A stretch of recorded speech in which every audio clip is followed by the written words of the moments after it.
Hello students, net पाठशाला में आपका स्वागत है।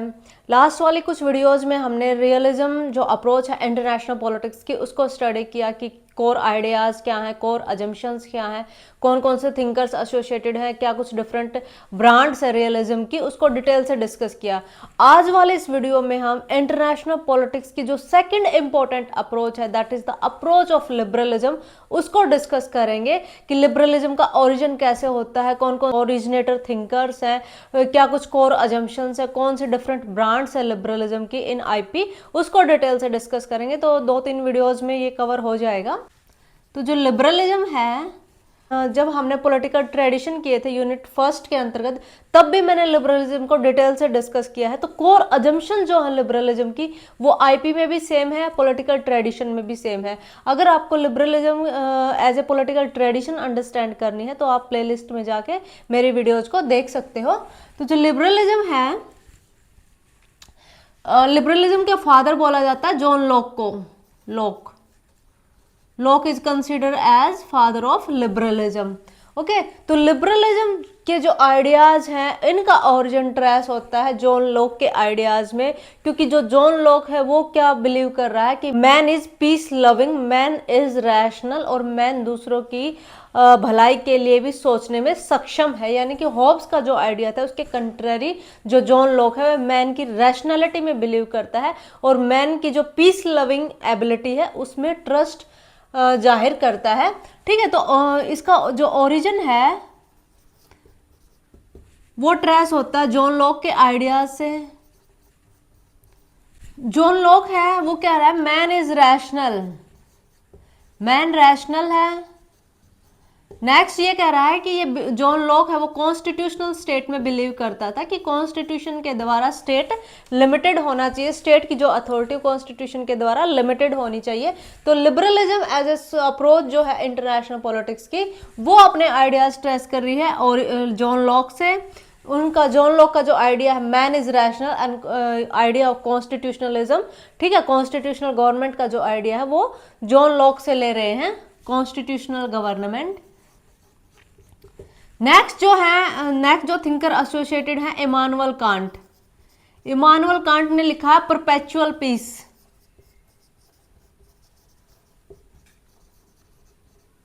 ठीक है, इमानुअल कांट ने कॉन्स्टिट्यूशन ऑफ पीस दिया है कि जो पीस है, जो शांति है, उसको किस तरह से एस्टेब्लिश किया जा सकता है। ये कह रहे हैं, इमानुअल कांट कह रहे हैं कि अगर रिपब्लिकनिज्म, डेमोक्रेसी और फ्री ट्रेड को अगर प्रमोट करे डिफरेंट स्टेट्स के मध्य, यानी कि सभी स्टेट्स में अगर Republican form of government establish हो जाए, अगर फ्री ट्रेड को यानी कि ट्रेड विदाउट बैरियर प्रमोट किया जाए बिटवीन डिफरेंट स्टेट्स और डिफरेंट स्टेट्स में democracy as a form of government को अगर एस्टेब्लिश किया जाए तो जो वॉर है, जो युद्ध है, उनकी संभावनाओं को खत्म किया जा सकता है, उनको रिड्यूस किया जा सकता है। यानी कि डेमोक्रेसी, रिपब्लिकनिज्म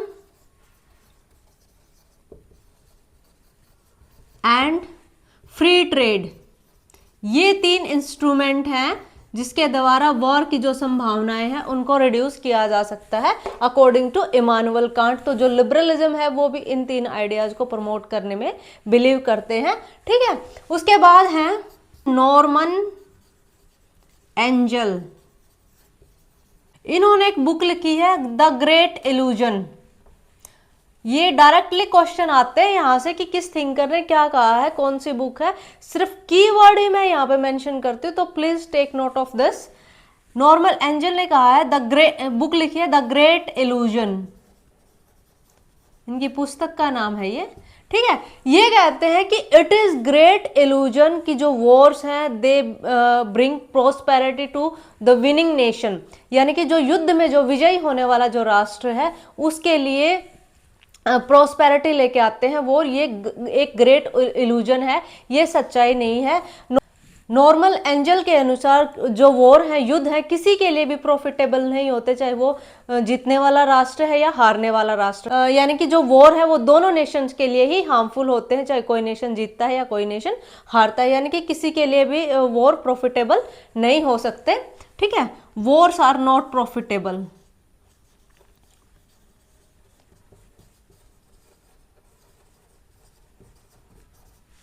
टू एनीवन। इसलिए जो liberalism as a school of thought war को अवॉइड करने के मैकेनिज्म डिवाइस करने में बिलीव रखते हैं। उसके बाद है रिचर्ड कोबडन।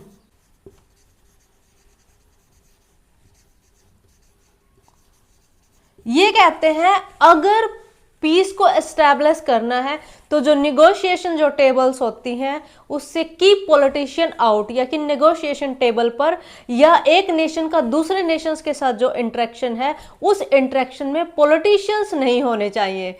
यानी कि जो पॉलिटिशियंस हैं दे डेफिनेटली अपने नेशन को वॉर की तरफ लेके जाएंगे, शांति की तरफ नहीं लेके जाएंगे। ठीक है, इसलिए जो पॉलिटिशियंस है उनको आउट रखो नेगोशिएशन टेबल से। ठीक है, हालांकि इनका जो आइडिया प्रैक्टिकल नहीं है लेकिन इनकी स्टेटमेंट है, इनका खुद का परसेप्शन है।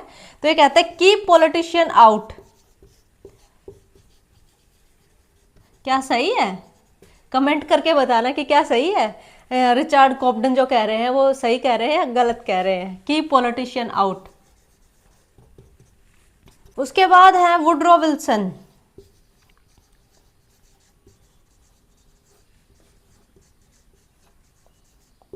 विल्सन अपने 14 पॉइंट्स देते हैं फर्स्ट वर्ल्ड वॉर के दौरान।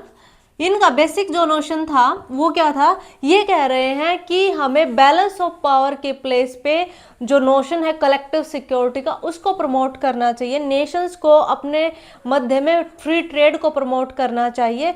एक नेशन को दूसरे नेशन की जो सॉवरेनिटी है उसको एक्सेप्ट करना चाहिए, यानी कि फॉर्मल इक्वालिटी ऑफ नेशंस में ये बिलीव करते हैं। उसके बाद ये कह रहे हैं कि जो डेमोक्रेसी का जो इंस्टीट्यूशन है उसको प्रमोट करना चाहिए वर्ल्ड ओवर। फिर ये कह रहे हैं कि there should be some kind of international organization in international sphere, जो नेशंस का जो बिहेवियर है उसको रेगुलेट कर सके। तभी इन्होंने लीग ऑफ नेशन को क्रिएट किया था उस टाइम पे। फिर ये जो आर्मामेंट है उसको रिड्यूस करने की बात करते हैं कि nation should not go for the building of their arms. Okay, तो इस तरह से कह रहे हैं कि इन पॉइंट्स को फॉलो करके जो पीस है उसको एस्टैब्लिश किया जा सकता है। उसके बाद एक और थिंकर है Bentham. Bentham was the person जिन्होंने टर्म इंटरनेशनलिज्म को क्वाइन किया था, यानी कि अंतरराष्ट्रीयवाद की जो टर्म है वो बेंथम ने क्वाइन की थी। इंटरनेशनलिज्म इंपॉर्टेंट है, ये इंटरनेशनलिज्म टर्म को बेंथम ने क्वाइन किया था। बेंथम के अनुसार जो प्रिंसिपल ऑफ यूटिलिटी है उसके आधार पर नेशंस अपने कोर्स ऑफ एक्शन को डिटरमाइन कर सकते हैं, क्योंकि जो वॉर्स हैं वो क्या करते हैं, वो पेन को इंक्रीज करते हैं और प्लेजर को रिड्यूस करते हैं, इसलिए nations should not go for war. तो जो liberalism as a school of thought है वो बेंथम के आइडियाज पर भी आधारित है, इसकी जो कंसेप्ट ऑफ यूटिलिटी है उसके आधार पर भी आधारित है। तो ये इंपॉर्टेंट हो सकता है एग्जाम पॉइंट ऑफ व्यू से कि किस थिंकर ने क्या कहा है और किस तरह से जो liberalism as a school of thought है उसके ओरिजिन में सहायता प्रोवाइड की है। अब बात करते हैं कोर आइडियाज क्या है, कोर अजम्पशंस क्या है। लिबरलिज्म जो लिबरलिज्म है उसकी कोर अजम्पशंस क्या है, इसको हम कंपैरेटिवली करेंगे किसके कंटेक्स्ट में, रियलिज्म के कंटेक्स्ट में। तो लिबरलिज्म है वो क्या मानते हैं कि मैन आर रैशनल एक्टर। जो मैन है that is rational, man is rational and primary actor in international sphere. Primary actor in IP. ठीक है, यानी कि यहाँ पे जो मनुष्य है वह तर्क संगत है, मनुष्य की जो बुद्धि है वह उसको डिसीजन लेने में काबिल बनाती है और मनुष्य ये सोच सकता है कि जो वॉर है, जो युद्ध है वो उसके लिए बेनिफिशियल होंगे या पीस उसके लिए बेनिफिशियल होगी।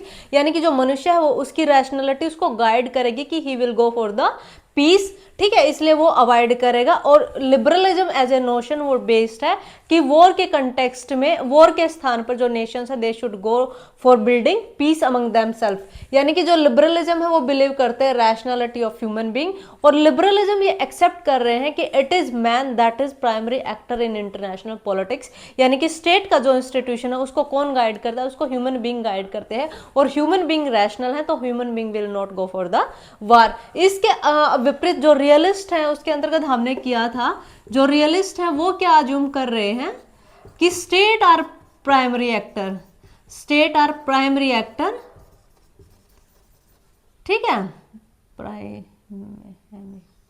प्राइमरी एक्टर, स्टेट और प्राइमरी एक्टर, और यहाँ पे मैन क्या है, सेल्फिश है, सेल्फ सेंटर्ड है, पावर मैक्सिमाइजर है। ठीक है, और state go for power maximisation.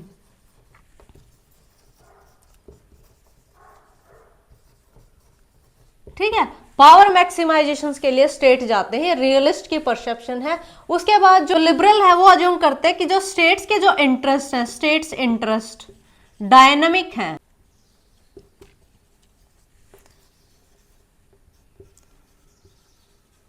और both self regarding and other regarding है। सेल्फ रिगार्डिंग और अदर रिगार्डिंग एक्शंस के बारे में हमने जेएस मिल की लिबर्टी के कंसेप्ट में किया था। ठीक है, self regarding and other regarding,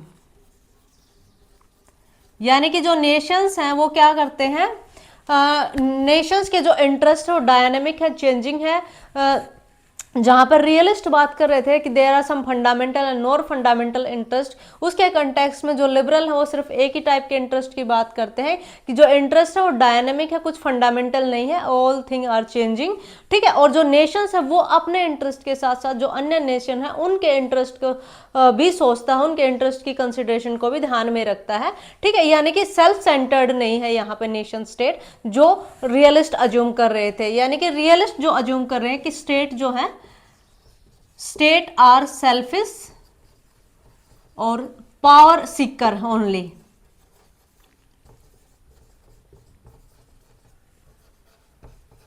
ठीक है, यहां पे स्टेट्स का डिस्क्रिप्शन था ह्यूमन बीइंग के डिस्क्रिप्शन पे।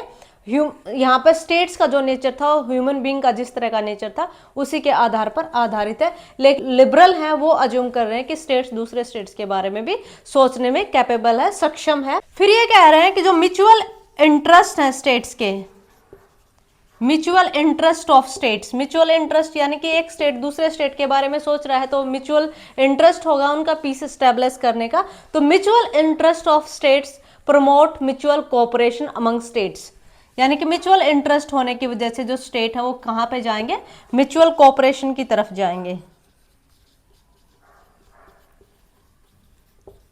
लेकिन यहां पर क्या है, रियलिस्ट के अकॉर्डिंग क्या है कि हर स्टेट अपनी पावर को बढ़ाना चाहता है, तो पावर को बढ़ाने के लिए हर स्टेट दूसरे स्टेट के साथ डायरेक्ट कंपटीशन में है। यहाँ पे कोऑपरेशन का स्कोप नहीं है, यहाँ पे कंपटीशन है। ठीक है, पावर कंपटीशन, पावर कंपटीशन है, हर नेशन अपनी पावर को बढ़ाना चाहता है, उसको इंक्रीज करना चाहता है। और लिबरल्स के अकॉर्डिंग जो इकोनॉमिक इंटरेस्ट है they are the primary interest. यहाँ पर जो रियलिस्ट है उनके अकॉर्डिंग प्राइमरी इंटरेस्ट क्या है, पावर प्राइमरी इंटरेस्ट है। लेकिन लिबरल्स के अकॉर्डिंग प्राइमरी इंटरेस्ट क्या है, economic interest are the primary interest. ठीक है, इकोनॉमिक इंटरेस्ट प्राइमरी इंटरेस्ट है। और इकोनॉमिक इंटरेस्ट तभी फुलफिल हो सकते हैं जब पीस हो, जब शांति हो, यानी कि युद्धों में किसी तरह का इकोनॉमिक प्रोस्पेरिटी नहीं आ सकती। ठीक है, और रियलिस्ट के अकॉर्डिंग जो प्राइमरी इंटरेस्ट क्या है, primary interest is power maximisation.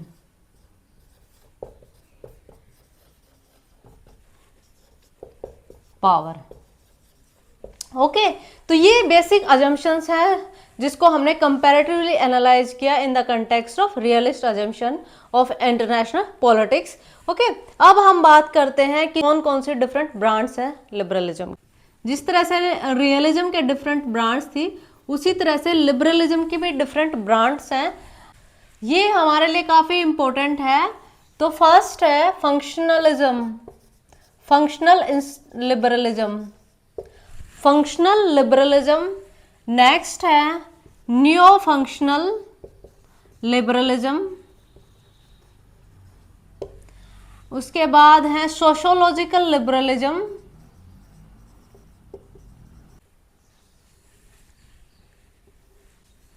Democratic liberalism या डेमोक्रेटिक पीस थ्योरी भी बोलते हैं इसको। उसके बाद है इंटरडिपेंडेंस लिबरलिज्म। उसके बाद है कॉम्प्लेक्स इंटरडिपेंडेंस।